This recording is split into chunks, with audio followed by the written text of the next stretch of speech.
Jornalismo, notícia, entrevista e informação qualificada. Você está na Demais TV.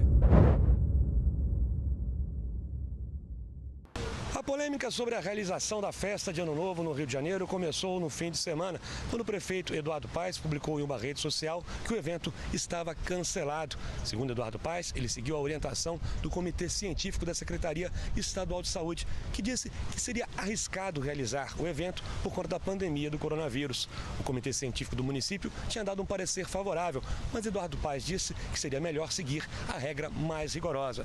Só que depois do anúncio desse cancelamento, o governador do Rio, Cláudio Castro, utilizou também a internet para dizer que o evento não está cancelado de forma definitiva, já que a posição do Conselho Científico da Secretaria Estadual de Saúde também não era definitiva. Cláudio Castro disse que ainda essa semana pretende se reunir com Eduardo Paes para decidir se vai ter ou não Réveillon no Rio de Janeiro.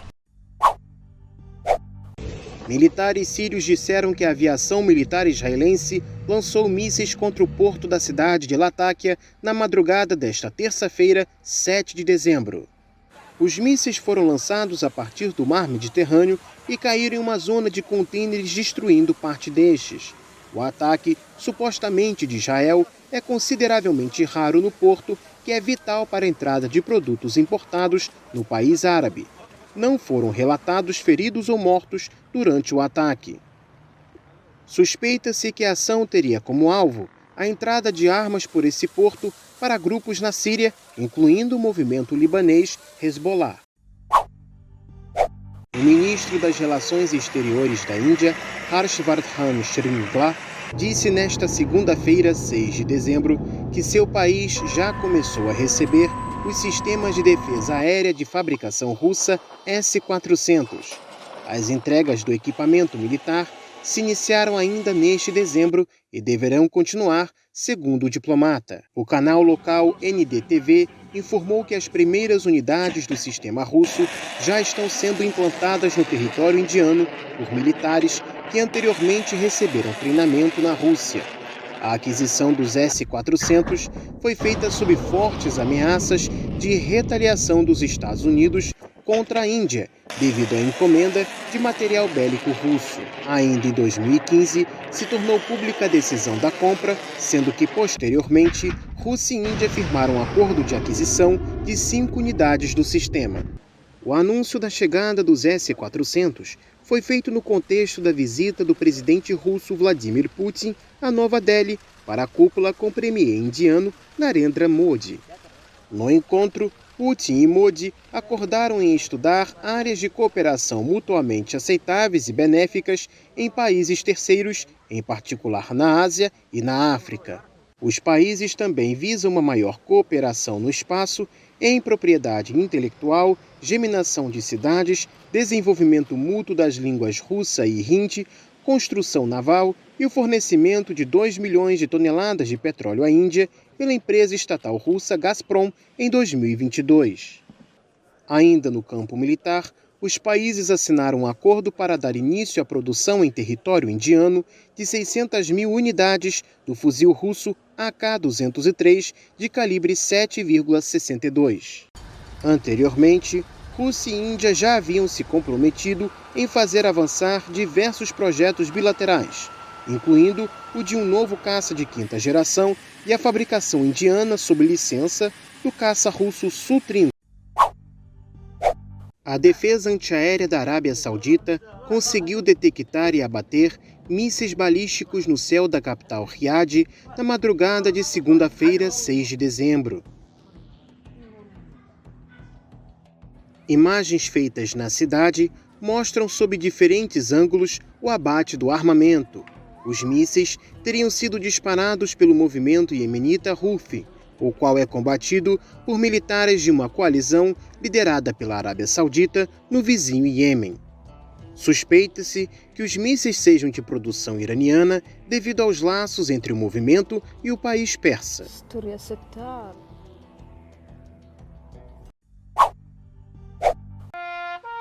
Veteranos da Segunda Guerra Mundial, outros militares dos Estados Unidos e aliados participaram na cerimónia que relembrou o ataque a Pearl Harbor num memorial no Havaí. Um evento que serviu para lembrar os 58 tripulantes do USS Utah mortos no bombardeamento pelo Japão há precisamente 80 anos. Foi, aliás, o primeiro navio norte-americano a ser atacado de surpresa pelos nipónicos. Foi a 7 de dezembro de 1941 que os Estados Unidos acordaram para esta tragédia que vitimou mais de 2.400 militares. Um ataque que levou Washington a declarar guerra ao Japão e a entrar na Segunda Guerra Mundial e que terminou com 4 navios de guerra da Marinha dos Estados Unidos afundados e os outros 4 danificados. Durante 7 horas, o Serviço Aéreo Imperial da Marinha Japonesa bombardeou pontos estratégicos da região que estavam sob o domínio dos Estados Unidos e do Império Britânico. Um momento da história que teve outras consequências igualmente ou mais trágicas, como os bombardeamentos a Hiroshima e Nagasaki.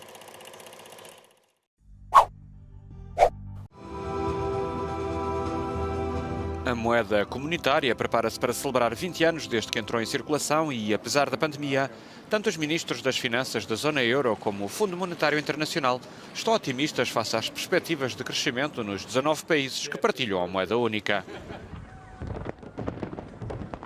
O euro foi introduzido de forma desmaterializada a 1 de janeiro de 1999 e começou a circular de forma física em 11 países, incluindo Portugal, a 1 de janeiro de 2002.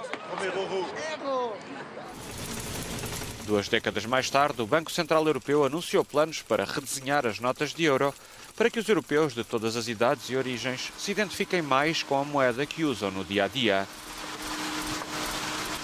O BCE abrirá assim um período de estudo, durante o qual pretende nomeadamente consultar o público nos 19 países que atualmente partilham o euro, com o objetivo de tomar uma decisão final sobre o novo desenho em 2024, que substituirá a temática arquitetural que adorna as notas desde o lançamento em 2002.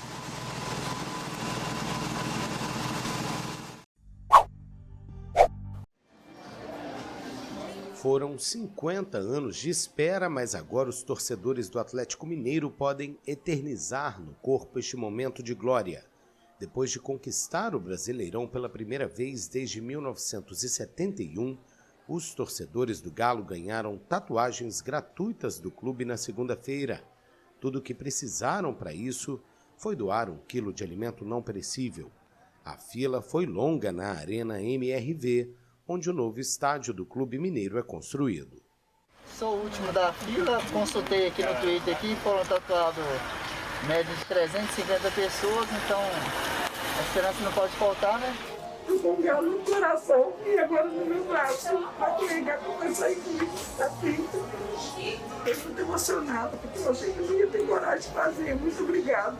Ao todo, 1.000 tatuagens foram oferecidas para os torcedores. Eles puderam escolher entre 4 modelos de desenhos.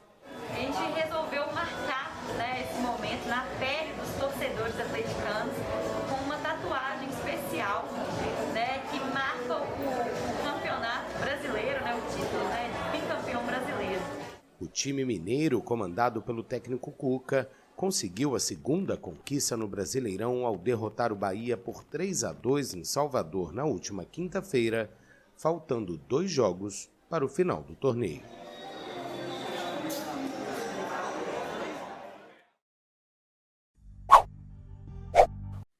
Os Estados Unidos não vão enviar nenhum representante diplomático aos Jogos Olímpicos e Paralímpicos de Inverno de Pequim no ano que vem. O anúncio foi feito pela secretária de imprensa da Casa Branca, Jen Psaki, nesta segunda-feira. O governo Biden não enviará nenhuma representação diplomática ou oficial para os Jogos Olímpicos e Paralímpicos de Inverno de Pequim, devido ao genocídio e crimes contra a humanidade em Xinjiang e outros abusos dos direitos humanos da República Popular da China. A equipe dos Estados Unidos tem todo o nosso apoio. Estaremos com eles 100% ao torcer por eles de casa. Os Jogos começam em Pequim em fevereiro. Nos quedamos en este tema, lo profundizamos junto al analista político Juan Alberto Sánchez Marín, con quien tomamos este contacto desde Bogotá, Colombia. Juan Alberto, gusto de saludarte, ¿cómo estás? Osvaldo, como de costumbre, también un gusto, un placer saludarte a ti, a los compañeros del canal y claro que a la audiencia. Bien, te llevo un tema que preocupa bastante por la proximidad también en cuanto a la situación de Afganistán, niveles sin precedentes se dice, así lo califica la ONU en cuanto a la crisis alimentaria en Afganistán. ¿Qué pasa cuando 23 millones de personas enfrentan hambre, Juan Alberto? ¿Cómo se puede encaminar una solución en un escenario tan complejo? Es realmente complejo el escenario y realmente la solución es difícil plantearla. Es una solución que no proviene de ningún experto ni de ningún grupo de analistas o de técnicos. Es una construcción de carácter social regional que tiene que involucrar a muchos países. Para nadie es un secreto a dónde radica la causa de la catástrofe afgana, después de una presencia que duró 2 décadas, que fue una ocupación y que inició además como una invasión. El país está muchísimo peor que antes, y eso es mucho decir. En realidad fue una ocupación que dejó similares o peores consecuencias a las que deja una guerra. Y eso no solo involucra al propio país, Afganistán, sino que tiene un eco muy dañino en toda la región. La desestabiliza, genera caos, y seguramente ese ha sido el propósito de Estados Unidos.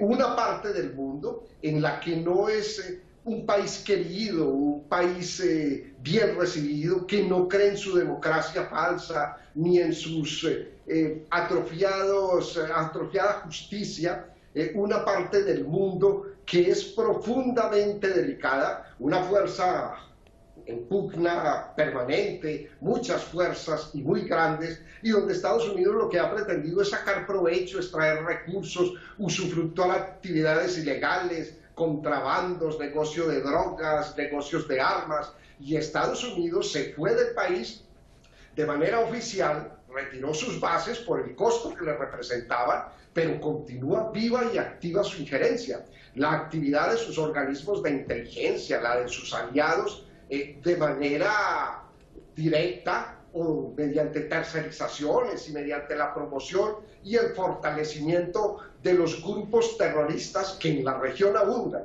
La solución sin duda se relaciona con el diálogo y con los esfuerzos regionales para apoyar un proceso político independiente en el país que no excluya, que tampoco obviamente retorne al país a épocas aciagas del pasado, pero que pueda avanzar, que le permita seguir adelante. Es que la estabilidad y la seguridad de Afganistán se relaciona, como lo mencioné, directamente con la seguridad y el equilibrio regionales. Ese es el que hay que defender, ese es el que hay que impulsar. Y eso no coincide con los intereses geoestratégicos de los Estados Unidos en la región y en muchas partes del mundo.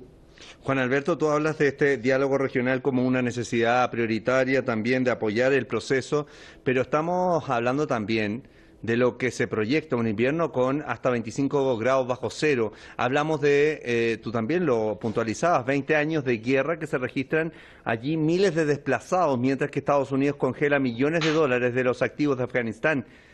¿Qué más se busca a estas alturas por parte de Washington? Considerando también lo complejo de la situación, cómo se puede apoyar si hay tantas necesidades que son prioritarias. Por ejemplo, el tema de apoyar a los refugiados, de ver el tema del hambre, de dar cobijo a la cantidad de desplazados que están con un invierno que es muy crudo. Allí entonces te pregunto, ¿cómo se puede describir lo que busca Washington a estas alturas, bloqueando activos y siguiendo con su estrategia en la zona? Desde luego, Osvaldo, el problema no es solamente que Estados Unidos además congela esos fondos, sino que habla de reintegrarlos con ese doble juego al que siempre le apunta, pero no da fechas, no se sabe cuándo podría hacerlo, y lo más probable es que jamás lo haga. Pero además, si es que llega a devolver alguno de esos fondos, que son de los afganos, pero que los piratas del gobierno estadounidense, del tesoro estadounidense, siempre tratan de saquear, si es que se dignan, en ese supuesto, devolverlos, algún día, no se sabe cuándo, lo más probable es que se los entreguen a las fuerzas opuestas a la estabilización, favorables a los intereses de Estados Unidos y nada convenientes para la región en todo caso. La situación humanitaria, como bien en ese contexto que bien mencionas, es grave, es delicada. El país no tiene dinero, no tiene liquidez, no tiene con qué adquirir absolutamente nada. Los desembolsos de organizaciones internacionales además se han suspendido por las presiones estadounidenses. Hay sequía, hay deficiencia en los servicios públicos y algunos, los fundamentales, ni siquiera existen. Lo único que hay es un tráfico complejo de drogas. Yo creo que algunos países de la región vienen tratando de impulsar ese diálogo que habla y esos apoyos. De hecho, Irán es uno de los países más afectados con esta situación generada, pero también lo es Rusia, lo es China con su proyecto de nueva ruta de la seda. Es decir, allí hay unos intereses en juego muy grandes, pero también tienen que empezar a consolidarse, a concretarse esos apoyos a nivel de región, a nivel de construcción y reconstrucción de esta sociedad tremendamente descompuesta. Los procesos políticos yo creo que es uno de los primeros pasos que el país tiene que dar y en los que los países que puedan contribuir a ese desarrollo, a fortalecer ese proceso, pues tienen que hacerlo, porque como lo dije ahora, es una desestabilización que es una amenaza que trasciende las fronteras del país. Yo creo que es un reto muy grande y que no implica solamente a los afganos, sino que implica a muchos países, a buena parte de la propia humanidad, pero sobre todo a los que están involucrados en este tema. Juan Alberto Sánchez Marín, muchísimas gracias como siempre por el contacto con Hispan TV.